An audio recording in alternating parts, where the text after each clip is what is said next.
ഈശോമിശിഹായ്ക്ക് സ്തുതിയായിരിക്കട്ടെ. എപ്പോഴും സ്തുതിയായിരിക്കട്ടെ.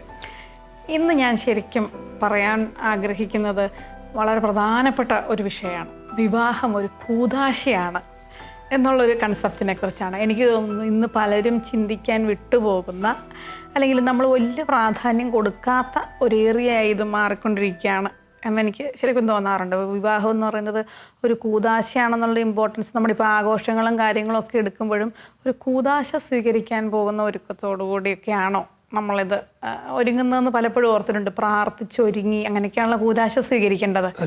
അപ്പോൾ എത്രത്തോളം നമ്മൾ അങ്ങനെ ഒരുങ്ങുന്നുണ്ടെന്നൊന്നും എനിക്കറിയത്തില്ല. പക്ഷേ വിവാഹം ഒരു കൂദാശ ആകുമ്പോഴുള്ള ചില പ്രത്യേകതകളുണ്ട്. വിവാഹം ഒരു കൂദാശ ആയതുകൊണ്ടാണ് ഇന്നും നമ്മൾ പലരും ഒരുമിച്ച് ജീവിച്ച് പോകുന്നത്. അങ്ങനെ ഒത്തിരി പ്രത്യേകതകളൊക്കെ ഉണ്ട്. അപ്പോൾ എനിക്ക് ആ ഒരു ടോപ്പിക്കിനെ പറ്റി നമുക്ക് സംസാരിക്കാൻ തോന്നുന്നു. കൂദാശകളെന്ന് പറഞ്ഞാൽ അദൃശ്യനായ ക്രിസ്തു ദൃശ്യമായ മാധ്യമങ്ങളിലൂടെ മനുഷ്യൻ്റെ ജീവിതത്തിൽ ഇടപെടുന്നതാണ് കൂദാശ. അപ്പം അങ്ങനെ രോഗശാന്തി കൊടുക്കുന്ന ക്രിസ്തു ഇടപെടുന്നതാണ് രോഗിയിലേവൻ. പാപമോചകനായ ക്രിസ്തു പാപം ക്ഷമിക്കുന്നതാണ് കുമ്പസാരം. ഇപ്പോൾ ഓരോ നമുക്കങ്ങനെ പറയാൻ പറ്റും. വിവാഹം എന്ന് പറയുന്നത് ദൈവം സൃഷ്ടികർമ്മത്തിൽ മനുഷ്യനെ പങ്കെടുപ്പിച്ച ദൈവം പറഞ്ഞു, നിങ്ങൾ വർദ്ധിച്ച് പെരുകുവിൻ. അങ്ങനെ പെരുകുന്നത് ഒരു മൃഗത്തെ പോലെയല്ല, ഒരു പ്രത്യേക സംവിധാനത്തിലൂടെയാണ്. അപ്പം എല്ലാ മതങ്ങളിലും ഉണ്ട് ഇത്. അതിനെല്ലാ മതങ്ങളും വിളിക്കുന്നത് ഉടമ്പടി എന്നാണ്. ഉടമ്പടി എന്ന് അവർ പറയുമ്പം ക്രിസ്ത്യാനിയുടെ ഉടമ്പടിയായിട്ട് വ്യത്യാസമുണ്ട്. നമ്മുടെ ഉടമ്പടി കവനൻ്റാണ്, വിവാഹം കവനൻ്റാണ്. മറ്റു മതസ്ഥരുടെ കല്യാണം കോൺട്രാക്റ്റാണ്. രണ്ടും ഉടമ്പടി അർത്ഥത്തിൽ വ്യത്യാസം. ഈ കോൺട്രാക്റ്റിന് നിശ്ചിത കാലമുണ്ട്. അമേരിക്കയിൽ നിന്ന് വെടിക്കോപ്പുകൾ 5 വർഷത്തേക്ക് എടുത്തോളാവുന്ന പ്രധാനമന്ത്രി കോൺട്രാക്റ്റ്. ഇന്ത്യയുടെ കാപ്പിക്കുരു 6 വർഷം എടുത്തേക്കാവുന്ന അമേരിക്കയായിട്ട് കോൺട്രാക്റ്റ്. നിശ്ചിത കാലം കഴിയുമ്പോൾ കോൺട്രാക്റ്റ് തീർന്നു, കോൺട്രാക്റ്റ് കഴിഞ്ഞു. അതേസമയത്ത് കൂദാശയോ അല്ലെങ്കിൽ കവനനെന്ന് പറഞ്ഞാൽ കോൺട്രാക്റ്റ് 2 വശത്തും മനുഷ്യരാണ്. കവനനിൽ ഒരു വശത്ത് മനുഷ്യനും മറുവശത്ത് ദൈവവുമാണ്. അങ്ങനെയാണ് കൂദാശ. അപ്പം അതുകൊണ്ട് അത് ലോകാവസാനം വരെയാണ്. 5 വർഷം 3 വർഷത്തിലല്ല. അതെ, കർത്താവിന് മുമ്പിൽ കൊടുത്ത വാക്കല്ലേ അല്ലേ? വാക്കാണ് അത്. മരണം വരെ. അതുകൊണ്ട് മറ്റു മതങ്ങൾക്ക് ഡൈവോഴ്സ് എളുപ്പത്തിൽ കിട്ടും, നമുക്ക് അതില്ല. അത് സെപ്പറേഷൻ എന്ന് പറയാം, അകന്ന് നിൽക്കുക, പൊരുത്തപ്പെടാൻ പറ്റിയില്ലെങ്കിൽ. പക്ഷേ ഡൈവോഴ്സ് എന്ന വാക്ക് ക്രിസ്ത്യൻ കോൺടെക്സ്റ്റിൽ നമുക്ക് പറയാനേ പറ്റുന്നതല്ല. പിന്നെ കോടതിയുടെ വിധികൾ ഇങ്ങനെയൊക്കെയാണ് ഇന്ന് ഇങ്ങനെയുള്ള പദങ്ങൾ വരിക. അപ്പം അവിടെ മത്തായി 28:20 ലോകാവസാനം വരെ ഞാൻ കൂടെ ഉണ്ടായിരിക്കും ഇതാണ്. അപ്പം മരിച്ചു കഴിഞ്ഞാലും ആ ബന്ധം തുടരും. മരിച്ചു കഴിഞ്ഞാലും ഞാൻ വിദേശത്ത് കണ്ടിട്ടുണ്ട്, ഭാര്യ മരിച്ച ഭർത്താവ് ഒരു പുതിയ വില പണിയുമ്പം അതിൻ്റെ പ്ലാനും കൊണ്ട് ഭാര്യയുടെ കല്ലറ കയറിയിരിക്കും. മോളെ, ഈ മോഡലിലാണ് ഞാൻ പണിയാൻ പോകുന്നത്, നിനക്ക് ഇഷ്ടമായോ? കണ്ടതൊന്നും വട്ടാന്ന്. പക്ഷേ ഇതാണ് ജീവിതം, അതാണ് കൗദാശിക ബന്ധം. ഭർത്താവ് മരിച്ച ഭാര്യ മോളുടെ കല്യാണം കെട്ടാൻ വന്നിരിക്കുന്ന ഫോട്ടോ കൊണ്ടുവന്നില്ല, ചേട്ടാ ഇവനാ മോളെ കെട്ടാൻ പോകുന്നത്, എതിർപ്പൊന്നും ഇല്ലല്ലേ, കല്ലറയോട് കൺസൾട്ട് ചെയ്യും. ഇതാണ് കൂദാശ. മരണത്തിനപ്പുറത്തേക്ക് നിത്യതയോട് നീളുന്ന ഒരു ഇതാണ്. അപ്പം അതുകൊണ്ട് ആ കൂദാശയ്ക്ക് ബലം കിട്ടണമെങ്കിൽ ദൈവാനുഗ്രഹം വേണം, ദൈവികമാകണം. കോൺട്രാക്റ്റ് മനുഷ്യൻ്റെ ബുദ്ധി യുക്തി ബലത്തിലൊക്കെ പോകുമ്പം പൊളിയും. കവനൻ്റെ അതല്ല. അപ്പോൾ അതുകൊണ്ട് ആ ഒരു കൂദാശയുടെ ബലമുള്ളതുകൊണ്ടാണ് പിടിച്ചു നിൽക്കുന്നു ഒക്കെ ആയിട്ട്. അപ്പം നമ്മൾ ആ രീതി വേണം കൂദാശയായിട്ട് ഇതിനെ കാണാനായിട്ട്. അപ്പോൾ ഇന്ന് കളിതമാശയായിട്ട് കാര്യമായിട്ടൊക്കെയുള്ള ഒരു സീരിയസ്നെസ് ഇല്ലാതെ പോകുന്നവരുണ്ട്, അങ്ങനെ തകരുകയും ചെയ്യും. പക്ഷേ നല്ല കൗദാശി ബന്ധത്തിൽ ആരംഭിച്ച് ദൈവം തന്ന വാഗ്ദാനം ഇന്ന് മുതൽ മരണം വരെ, ചിങ്ങമാസി കഴിക്കുമ്പോഴും ഇന്ന് മുതൽ മകരം വരെ എന്നല്ല, മരണം വരെ അങ്ങനെ ആക്കി ചേർത്തതാണ്. അപ്പം അതിൻ്റെ ബലം ഉന്നതങ്ങളിൽ നിന്ന് കിട്ടും. മറ്റേത് സമ്പത്ത്, സൗഹൃദം, സ്വത്ത്, അതിൽ നിന്ന് അതല്ല. കൂദാശയിൽ അതൊന്നുമില്ലെങ്കിലും പിടിച്ചു നിൽക്കും. അല്ല, ഇപ്പം പറയുന്ന ഒരു വാക്കിതാണല്ലോ, നമ്മൾ എത്രത്തോളം ഈ സഹിക്കുന്നത്. പണ്ടൊക്കെ ആണെങ്കിൽ നമ്മൾ അവസാനം വരെ പിടിച്ച് നിന്നൊക്കെ ജീവിക്കും. ഇന്ന് അതിൻ്റെ ഒന്നും ആവശ്യമില്ലല്ലോ, ഒരു ജീവിതമല്ലേ ഉള്ളൂ എന്നൊക്കെയാണല്ലോ പറയുന്നത്. പക്ഷേ ഇങ്ങനെയുള്ള തോന്നലുകൾക്കിടയിലും ഇതൊരു കൂതാശയാണെന്നുള്ള തിരിച്ചറിവുണ്ടെങ്കിൽ നമുക്ക് പലതും ക്ഷമിക്കാനും ചേർന്ന് പോകാനും സാധിക്കില്ലേ ശരിക്കും? അങ്ങനെ ഒരു തോട്ട് കുറയുന്നത് കൊണ്ടല്ലേ പലപ്പോഴും അങ്ങനെ ചിന്തിച്ചു പോകുന്നത്? മടുത്തു, ഒരു ജീവിതമേ ഉള്ളൂ, പോയേക്കാം, നിർത്തിയേക്കാം, എന്തിനാണ് സഹിക്കുന്നത് എന്ന് ഒരു പുതിയ തലമുറ കാര്യമായിട്ട് ചിന്തിക്കാറുണ്ട്. അങ്ങനെ അതങ്ങനെ അത് ലോകം കാണിക്കുന്ന ചില മോഡലുകളിൽ നിന്നാണ്. അതിപ്പം എല്ലാവരും ശ്രദ്ധിക്കുന്ന സിനിമാ നടന്മാർ ഡൈവോഴ്സ് നടത്തി വേറെ പെണ്ണിനെ പുറകെ പോകുമ്പം യൂത്തിന് കിട്ടുന്ന മോഡലാണത്, റോൾ മോഡൽ. അത് ശരിക്കും സ്വാധീനിക്കുന്നവരുടെ ശരിയല്ലാത്ത ജീവിത ഉദാഹരണങ്ങൾ പുതിയ തലമുറയ്ക്ക് റോൾ മോഡലാണ്.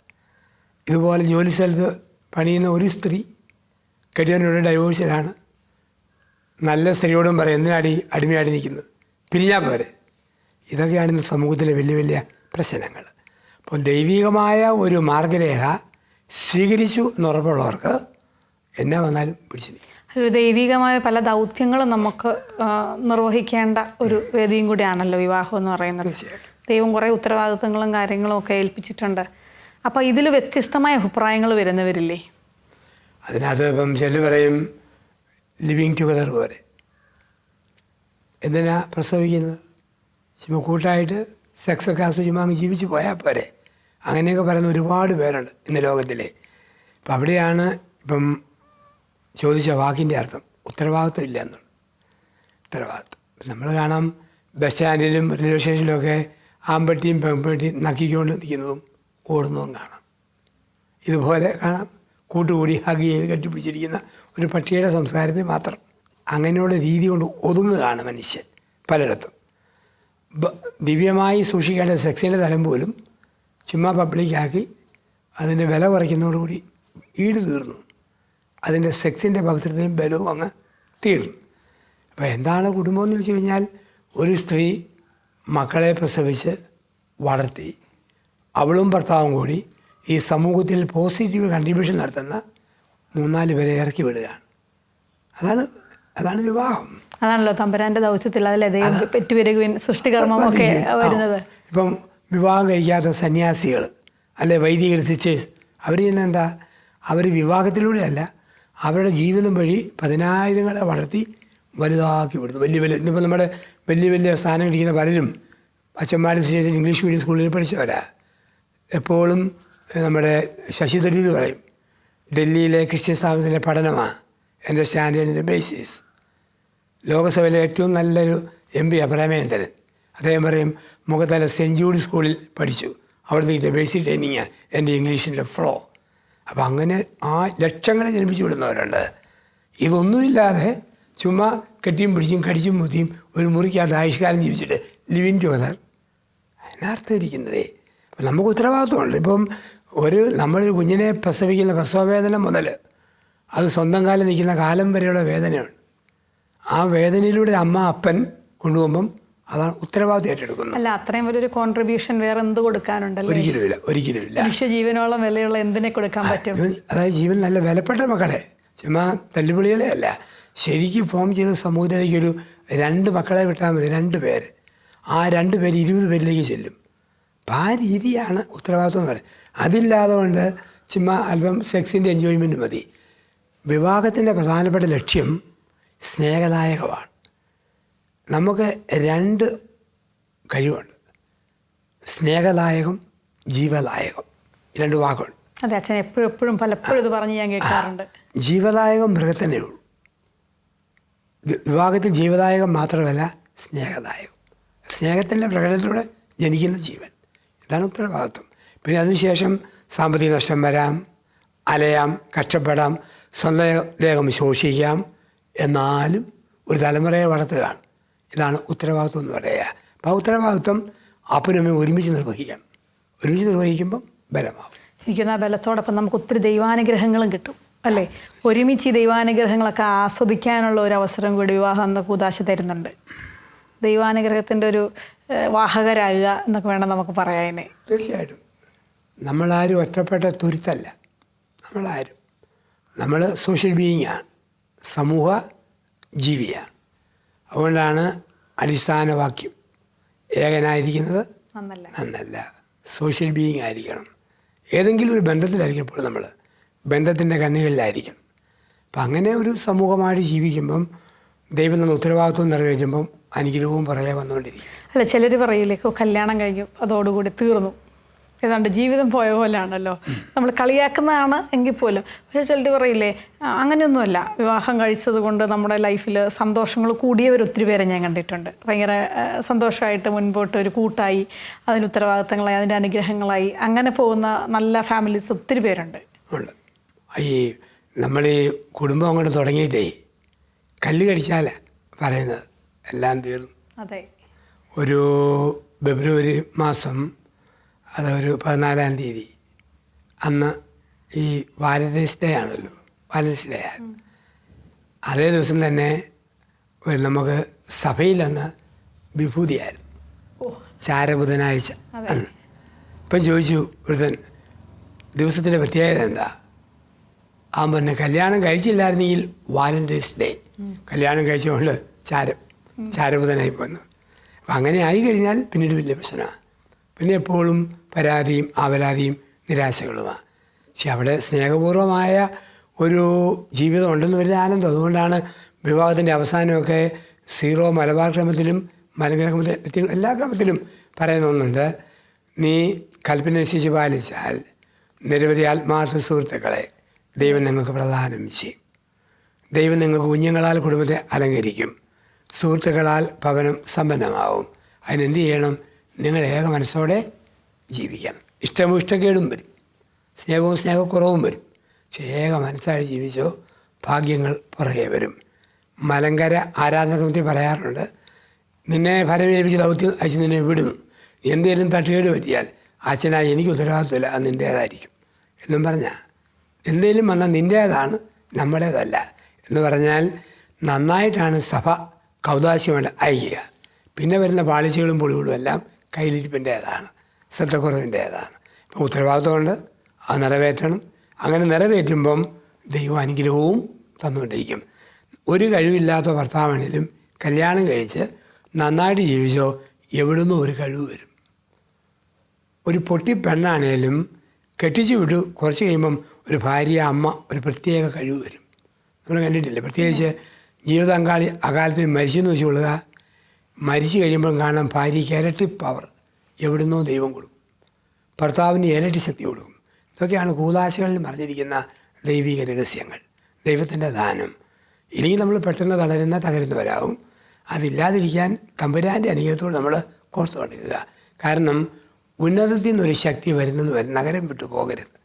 ലൂക്കാസ് വിശേഷത്തിൽ പറയുന്നുണ്ട്, സ്വർഗത്തിലേക്ക് ആരോപണം ചെയ്യുന്ന യേശുവിൻ്റെ വാഗ്ദാനവും, നീ ഉന്നതത്തിൽ ശക്തി തോന്നിക്കുന്നവരെ നഗരം വിട്ടു പോകരുത്.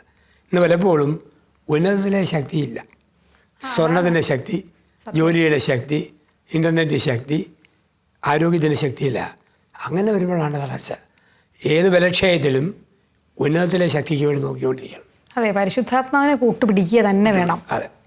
അപ്പോൾ ഒരു പുതിയ ബന്ധകുസ്തായും ഒരു പുതിയ സൃഷ്ടികർമ്മമൊക്കെ നമ്മുടെ കുടുംബത്തിൽ ആരംഭിക്കുകയും നമുക്ക് നമ്മുടെ ഇന്നലകൾ മാറിയിട്ട് ഒരു പുതിയ മനുഷ്യനായിട്ട് നമ്മൾ രൂപാന്തരപ്പെടും. പഴയ ആകാശം കടന്നു പോകും, പഴയ ഭൂമി കടന്നു പോകും, ഒരു പുത്തൻ രാജ്യത്തിലേക്ക് നമ്മൾ പ്രവേശിക്കുന്ന അവസ്ഥയിലേക്ക് വരും. അതുപോലെ തന്നെ നമ്മളിങ്ങനെ പറയാറുണ്ട്, ഒരു പറുദീസ അനുഭവം, വിവാഹം എന്ന കൂദാശ. കാരണം പറുദീസയിൽ അവർ ഒന്നിച്ചായിരുന്നു, ആദവും ഹവ്വയും, പിന്നെ പുറത്തേക്ക് പോയി. പക്ഷെ എന്നാലും വിവാഹം എന്ന കൂദാശയിലൂടെ ഒരു പറുദീസ അനുഭവം നമുക്ക് പിന്നെ ഒന്നും കൂടി ഒന്ന് സൃഷ്ടിക്കാനുള്ള ഒരു അവസരമാണല്ലോ. അതിനെങ്ങനെ ഒന്ന് പരിപോഷിപ്പിക്കാൻ പറ്റിയ? പറുദീസ എന്നൊരു ഉൽപ്പത്തി പുസ്തകത്തിൻ്റെ 3-ാം അധ്യായം 8-ാം വാക്യത്തിൽ പറയുന്നുണ്ട്, ആദവും ഹവ്വായും ദൈവത്തോട് ചേർന്ന് തോട്ടത്തിൽ ഉലാത്തുകയായിരുന്നു. ഉലാത്തുക എന്ന് പറഞ്ഞാൽ വെറും നടപ്പല്ല, ഒരു സന്തോഷ നടപ്പാണ്. പറുദീസ അനുഭവം ഉണ്ടാണെങ്കിൽ 3 പേര് വേണം. 1 ദൈവം, 2 ഭർത്താവ്, 3 ഭാര്യ. ഉണ്ടാകാതിരിക്കാം, അത് സെക്കൻഡറിയാണ്. ദാമ്പത്യത്തിൽ മക്കൾ ഒരു അനിഷേധ്യ ഘടകമല്ല. ദൈവം തന്നാൽ തന്നു, ഇല്ലെങ്കിലില്ല. പ്രധാനം ത്രിത്വമാണ്, പിതാവും പുത്രനും പരിശുദ്ധാത്മാവും എന്ന് പറഞ്ഞ പോലെ ദൈവം, ഭർത്താവ്, ഭാര്യ. ആ അനുഭവമാണ് ഏറ്റവും മനോഹരമായ അനുഭവമായിട്ട് മാറുക. അവർ 3 കൂടെ അങ്ങനെ നടക്കുന്ന, എപ്പോൾ നടക്കുമ്പോഴെല്ലാം പറുദീസയാണ്. ദൈവത്തിൽ നിന്ന് അകന്നു മാറുമ്പോൾ നരകമാണ്, കൂടെ നടക്കുമ്പോൾ പറുദീസയാണ്. ഇപ്പം കൂടെ നടന്നപ്പോൾ അവർ പർദീസായുടെ സന്തോഷത്തിലായിരുന്നു ജീവിതം മുഴുവൻ. ആ പർദീസ ആവർത്തിക്കാൻ വേണ്ടിയാണ് ഒരുമിച്ചിരുന്നുള്ള സന്ധ്യാപ്രാർത്ഥന, ഒരുമിച്ചുള്ള ധ്യാനം കൂടൽ, ഒരുമിച്ചുള്ള വിശുദ്ധ കുർബാന, ഒരുമിച്ചുള്ള വചന ശ്രവണം. അതൊക്കെ ഒന്നിച്ച് ഇരിക്കുമ്പോൾ പർദീസാനുഭവമാണ്. ഇല്ലെങ്കിലോ ഒറ്റയ്ക്ക് പോകും. നരകമാകുന്നപ്പോഴാണ് ഒറ്റയ്ക്ക് പോകുമ്പോഴാണ് ഒറ്റയ്ക്ക് മാറിയിരിക്കുന്ന കോഴിപ്പൂവനെയാണ് കുറുക്കം വന്ന് പിടിക്കുക. ഒറ്റയ്ക്ക് പോകുന്ന ആടിനെയാണ് കടുവ കടിച്ചെടുക്കുക. ഒറ്റയ്ക്ക് മാറി നിൽക്കുന്ന കെട്ടിയവനെയാണ് കള്ളുഷാപ്പുകാർ പിടിച്ചെടുക്കും, സോഷ്യൽ മീഡിയ പിടിച്ചെടുക്കും. ഒറ്റയ്ക്ക് ഇരുന്ന് മടുക്കുന്ന സ്ത്രീ എപ്പോഴും വാട്സപ്പും മൊബൈലും അറ്റാച്ച്മെൻറ്റും പിടിച്ചെടുക്കും. അപ്പോൾ ഒറ്റയ്ക്ക് ഇരിക്കാൻ രണ്ടുപേരും ശ്രദ്ധിക്കണ്ടേ? രണ്ടുപേരും ശ്രദ്ധിക്കണം, ഒരുമിച്ചിരിക്കാൻ ശ്രദ്ധിക്കണം. ഒരുമിച്ചില്ല വരുന്ന പ്രശ്നമാണ്. അതുകൊണ്ട് ഒരുമിച്ചിരുന്നോട് പ്രാർത്ഥനയ്ക്ക് സമയം കണ്ടെത്തണം. എപ്പോഴെല്ലാം ഒറ്റയ്ക്ക് പോകുമ്പോഴാണ് സാത്താൻ്റെ പ്രലോഭനവും വരിക. ദൈവത്തിൻ്റെ കൂടെ നടക്കുമ്പോൾ പ്രലോഭനമില്ല. അപ്പോൾ ഞാനിങ്ങനെ ഓർക്കുവാണെങ്കിൽ ഒറ്റയ്ക്കാക്കുന്നതിൽ മറ്റേ ആൾക്കൊരു പങ്കില്ലേ? ഉണ്ടുണ്ട്, ശ്രദ്ധിക്കണം. അവൈലബിലിറ്റി പ്രശ്നം ഇന്ന് വലിയൊരു പ്രശ്നമാണ്. അത് പറഞ്ഞപ്പോൾ അത് ചോദിക്കണമെന്ന് ഞാനിങ്ങനെ ഓർത്തു. പർദീസ നഷ്ടപ്പെടുത്താൻ അവരും കാരണമായിട്ട് മാറാം. അപ്പോൾ ഒറ്റയ്ക്ക് മാറി നടന്നപ്പോഴാണ് ഒരു പഴമൊക്കെ കാണിച്ച് ഈ സാത്താൻ വരുന്നത്. പഴമെന്ന് പറഞ്ഞാൽ ഏതെങ്കിലും മരത്തിലെ പഴമൊന്നല്ല, പെട്ടെന്ന് തീരുന്ന സുഖത്തെയാണ് അവിടെ പഴമെന്ന് വിളിക്കുക. പഴം ഒരു നിമിഷം കൊണ്ട് തീരുന്ന സുഖം. പുകവലിയാകാം, മദ്യപാനമാകാം, ഉളുവിലുമാകാം, ഫ്രീ സെക്സ് ആകാം, ഇതൊക്കെ പഴമാണ്. പഴുത്താൽ പെട്ടെന്ന് പഴുത്ത് താഴെ വീഴും, ചീഞ്ഞ് കുളമായി. ഇപ്പം സാത്താൻ്റെ പ്രലോഭനം എപ്പോഴും എന്തുവാ? പെട്ടെന്ന് തീരുന്ന സുഖത്തിൻ്റെ പുറകെ നീ പോകണം. ഈ ഭാര്യ പോരെ വേറൊരു പെണ്ണിനെ നോക്കും, ഈ കാപ്പി പോരാ ഒരു കുപ്പി കള്ള് നോക്കും, ഇതുപോരാ മറ്റൊരു ബ്ലൂ ഫിലിം കാണും, നൈമിഷിക സുഖം, ഇതിലേക്ക് വീഴും. ദൈവം പറയുന്നത് നീ പഴം തിന്നരുത്. പഴം തിന്നാതിരുന്നാൽ പർദീസയാണ്. നൈമിഷിക സുഖത്തിൻ്റെ പുറകെ പോയില്ലേ പർദീസ, അതിൻ്റെ പുറകെ പോയോ നരകമായിട്ട് മാറും. ഇപ്പം പർദീസ ആകണമെങ്കിൽ ദൈവത്തോടു കൂടെ നടക്കണം, സഭയോട് ചേർന്ന് നടക്കണം, വിശ്വാസ പാരമ്പര്യത്തോട് ചേർന്ന് നടക്കണം. അത് നരകമാക്കണോ? ഒറ്റയ്ക്ക് പോവുക, ഒറ്റയ്ക്ക് തീരുമാനിക്കുക, ഒറ്റയ്ക്ക് ചെയ്യുക. അപ്പോൾ ദൈവം ഒരു അവസരമേ തരുന്നുള്ളൂ. അത് പർദീസയാണോ ഇനി ഏതെങ്കിലും കാലം നരകമായോ തിരിച്ച് നടക്കണം. കാരണം മനുഷ്യന് മാത്രമേ പറ്റുള്ളൂ. മനുഷ്യന് സ്വഭാവമുണ്ട്, ദൈവത്തിലേക്ക് ചുമ്മാ തിരിയാൻ തോന്നും. എല്ലാം ഓക്കെ ആകുമ്പം പിന്തിരിയും, തളരുമ്പോൾ വീണ്ടും തിരിയും. ഈ മൂന്ന് തിരിച്ചുണ്ട് മനുഷ്യൻ: തിരിയുക, പിന്തിരിയുക, വീണ്ടും തിരിയുക. അപ്പോൾ വീണ്ടും തിരിയുമ്പം പർദീസയായി. ആ ഒരു തിരിച്ചറിവാണ് ഒരു ആഴ്ച ദമ്പതികളടുത്ത് പോയി താമസിച്ച് ധ്യാനിക്കാൻ പറയും. അത് എല്ലാവരും ഓർക്കും ഈ പൊട്ട മനുഷ്യരുടെ ചിന്ത പാപികളാണ് ധ്യാനം കൂടാൻ പോകുന്നതെന്ന്. അങ്ങനെ ഒത്തിരി മനുഷ്യരുണ്ട്. എന്തിനാച്ചാ പോകുന്നത്? ഞാനൊന്നും ചെയ്തിട്ടില്ലെന്നൊക്കെ പറയും ചോദിച്ചാലേ. പക്ഷെ നല്ല ധ്യാനം കൂടുമ്പോൾ തിരിച്ചു വരും. മങ്ങിപ്പോയ ആത്മീയത ഒന്നുകൂടെ ജ്വലിക്കും. ഞാൻ ചെയ്ത ചിലതൊന്നും ശരിയല്ലോ എന്നൊരു തിരിച്ചറിവ് കിട്ടും. വീണ്ടും പർദീസ. ഈ പർദീസ അനുഭവത്തിലേക്ക് എന്തെല്ലാം നയിക്കുമോ അതിലേക്ക് തിരിയുക, അവിടെ ആയിരിക്കുക. അങ്ങനെ വീണ്ടും ഒരു പർദീസ പണിത് ഭൂമിയിൽ ഏതെല്ലാം പതിപ്പായിട്ട് കുടുംബങ്ങളെ മാറ്റാൻ നമുക്ക് കഴിയണം. ഞാനിങ്ങനെ ഓർക്കുമായിരുന്നു, ഈ പർദീസ നമുക്കും നഷ്ടപ്പെടരുത്, നമ്മുടെ കൂട്ടത്തിലുള്ള ജീവിത പങ്കാളിക്കും നഷ്ടപ്പെടുത്താൻ നമ്മൾ ഇടയാകുകയും ചെയ്യരുത്. ഞാൻ ചെയ്യേണ്ട ചില ഉത്തരവാദിത്തങ്ങൾ ഞാൻ ചെയ്യാതെ വന്നാൽ അതും വലിയൊരു പാപമാണല്ലോ. അത് മറ്റൊരാളുടെ പർദീസ നഷ്ടപ്പെടാനുള്ള കാരണമാണ്. ഈ പറഞ്ഞാൽ ഒറ്റയ്ക്കാക്കുക, ഒരു അവൈലബിലിറ്റി ഇല്ലാതാകുക, അല്ലെങ്കിൽ ചെയ്യേണ്ട പല ഉത്തരവാദിത്തങ്ങളും ചെയ്യാതെ വരിക. അങ്ങനെയൊക്കെ വരുമ്പോഴാണല്ലോ പല വഴിക്ക് പലരും തിരിഞ്ഞു പോകുന്നത്. അപ്പോൾ അതും വളരെ ശ്രദ്ധിക്കേണ്ട ഒരു കാര്യം തന്നെയാണ്. നമ്മളത് പരസ്പര ഉത്തരവാദിത്വമാണ്. ഇപ്പോൾ നമ്മളൊരു വീട് തന്നെ നരകമാണെങ്കിൽ ആ ചുറ്റുപാടുകളിലേക്ക് അതിൻ്റെ തിന്മ പടരും. പരിചയ കാര്യം മാത്രമല്ല, സന്തോഷമുള്ള ഭാര്യാഭർത്താക്കന്മാരെല്ലാം ജീവിച്ചാൽ സന്തോഷമില്ലാത്ത മക്കൾ, ആ കുടുംബം ഇടപെടുന്നിടത്തെല്ലാം അതൃപ്തി വരും, നരകമാക്കാൻ പറ്റും. ഇപ്പം പെരയ്ക്കകത്തും സ്വർഗമാക്കാം, ചുറ്റുപാടുകളിലും സ്വർഗമാക്കാം. പെരയ്ക്കകവും നരകമാക്കാം, ചുറ്റുള്ള സ്ഥലങ്ങളിൽ നമുക്ക് നരകമാക്കാൻ പറ്റും. അത് നമ്മൾ പറയുമല്ലോ, നമുക്ക് നാമേ പണിതത് നാഗം, നരകവും അതുപോലെ. സ്വർഗം നമുക്ക് പണിയാൻ പറ്റും, അതുപോലെ നരകവും പണിയാൻ പറ്റും. നമ്മളിങ്ങനെയുള്ള ചിന്തകൾ മനസ്സിൽ വരുമ്പം അത് പങ്കുവെക്കുമ്പം കുടുംബത്തെ ഒരു സ്വർഗമാക്കുക, നഷ്ടപ്പെട്ട പർദീസയിലേക്ക് തിരിച്ചു പോവുക. എല്ലാ മനുഷ്യൻ്റെയും ആഗ്രഹമല്ലേ പുറകോട്ട് പോകണം, അമ്പ് ചെയ്യുമ്പോൾ ആവനാഴി പുറത്താണ്. പുറത്തുനിന്ന് അമ്പെടുത്ത് ചെയ്യുമ്പോഴാണ് അമ്പിന് ശക്തി. വില്ല് കൊലച്ചിട്ടേ അമ്പ് ചെയ്തു, പുറകോട്ട് വലിച്ചെഴുതിയുമ്പോഴാണ് ശക്തി. ഓണം ഒരു പുറകോട്ട് വലിയാണ്. ഒരു ഓണം ഉണ്ടായിരുന്നു, വേണേ ആക്കാം. അപ്പോൾ ഈ പുറകോട്ട് തിരിഞ്ഞു നോക്കാൻ നമുക്ക് ആവശ്യമാണ്. ആ തിരിഞ്ഞു നോട്ടമാണ് നമുക്ക് ശക്തിയും പരദീസയും തീർക്കുന്നത്. അങ്ങനെ തിരിഞ്ഞു നോക്കാൻ എല്ലാവർക്കും കഴിയണം. ഞാൻ ഓർക്കുമായിരുന്നു ഇങ്ങനെ പരദീസയെ പറ്റിയൊക്കെ കേൾക്കുമ്പം പലരുടെയും ജീവിതത്തിൽ എൻ്റെ പരദീസ അനുഭവമൊക്കെ പോയല്ലോ, അല്ലെങ്കിൽ എനിക്ക് പരദീസ അനുഭവം ഇപ്പോൾ ഇല്ലല്ലോ എന്ന്. പക്ഷെ അച്ഛൻ അവസാനം നിർത്തുമ്പം പുറകോട്ട് പോകാം, തിരിഞ്ഞു നോക്കാം, വീണ്ടും സൃഷ്ടിക്കാം എന്ന് കേൾക്കുമ്പോൾ എല്ലാവർക്കും ഒരു പോസിറ്റിവിറ്റി ഉണ്ടാവും കേട്ടോ. തീർച്ചയായിട്ടും തുടങ്ങാം. എന്തായാലും വിവാഹം എന്ന കൂദാശയിൽ നമുക്ക് പരസ്പരം ഒരു ആശ്രയിക്കാനും കുറവുകളെ മനസ്സിലാക്കാനും പരസ്പരം തുണയ്ക്കാനും ഒക്കെ ഉള്ളൊരു വലിയ കഴിവുകളെല്ലാം കുറവുകളെ നിറവുകളാക്കുന്ന ഒരു കൂദാശയും കൂടിയാണല്ലോ വിവാഹം എന്ന് പറയുന്ന കൂദാശ. അത് ശരിയല്ലേ? അങ്ങനെ പരസ്പരം സപ്പോർട്ട് ചെയ്യാനും ആശ്രയിക്കാനും മനസ്സിലാക്കാനും ഒക്കെയുള്ള കുറച്ച് നല്ല നല്ല ഗിഫ്റ്റുകൾ കൂടി ഞങ്ങൾക്കൊക്കെ കിട്ടാറില്ലേ കൂദാശയിൽ?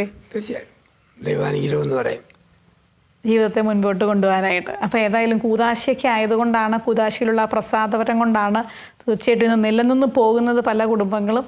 അപ്പോൾ ഒരു പരദീസ അനുഭവം എല്ലാവർക്കും കിട്ടും ഈ എപ്പിസോഡ് കഴിയുമ്പോൾ എന്ന് ഞാൻ ആഗ്രഹിക്കുകയാണ്. താങ്ക് യു അച്ഛാ, thank you so much. Thank you.